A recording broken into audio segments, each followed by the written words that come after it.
Bonjour à tous. Le ministère des serviteurs et des servantes de Dieu n'est pas toujours aisé à accomplir. Il y a les choses plus faciles qui sont les encouragements, l'enseignement de la parole, la visite aux personnes parfois en difficulté ou pas, les accompagnements que nous faisons. Et tout cela enrichit aussi notre propre vie et ce sont vraiment des moments plaisants. Et puis, il y a d'autres situations plus complexes.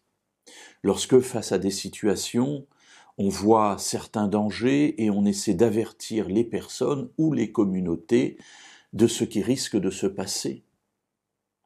Ainsi, l'apôtre Paul, dans le livre des Actes au chapitre 20, est là en train d'avertir les communautés, en l'occurrence ici les anciens d'Éphèse et de Milet, parce qu'il va partir, il va quitter cette région.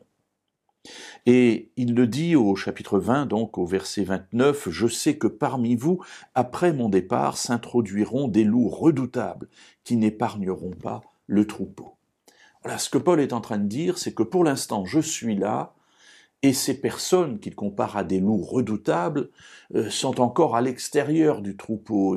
Elles veillent pour que dès que je partirai, elles puissent s'introduire dans le troupeau et déchirer les bêtes.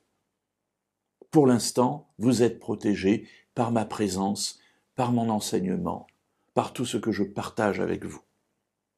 Et il ajoute, au verset 31, « Veillez donc, en vous souvenant que pendant 3 ans, je n'ai cessé nuit et jour d'avertir avec larmes chacun de vous. » Cela fait 3 ans que Paul est là, qu'il entoure cette communauté, par ses conseils, par sa présence, par le témoignage de sa vie. Et il leur dit maintenant, je dois partir. Alors, veillez donc, j'allais dire sur vous-même, et souvenez-vous de ce que j'ai fait pendant ces 3 ans et demi. Bien souvent, lorsqu'un serviteur ou une servante de Dieu quitte une communauté, quelqu'un d'autre le remplace, et puis, les choses s'oublient.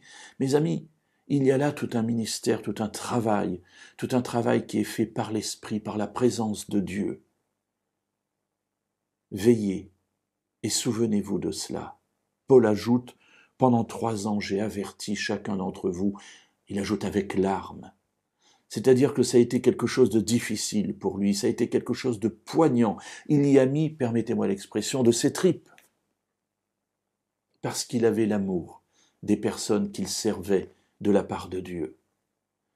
Alors oui, mes amis, une partie du ministère est quelque chose de beau où on accompagne les gens dans les joies, mais il y a aussi les temps où on accompagne les gens dans les peines, non seulement à cause des pertes qu'ils peuvent vivre, à cause de décès notamment dans leur vie, mais aussi à cause de situations que l'on perçoit dans leur vie et dont on sait que s'ils ne changent pas, les choses iront mal. Alors oui, les loups rôdent, veillons donc, confions-nous à Dieu, écoutons les personnes qui nous conduisent afin que nous puissions traverser ces temps de crise en étant conduits et protégés par la présence de Dieu.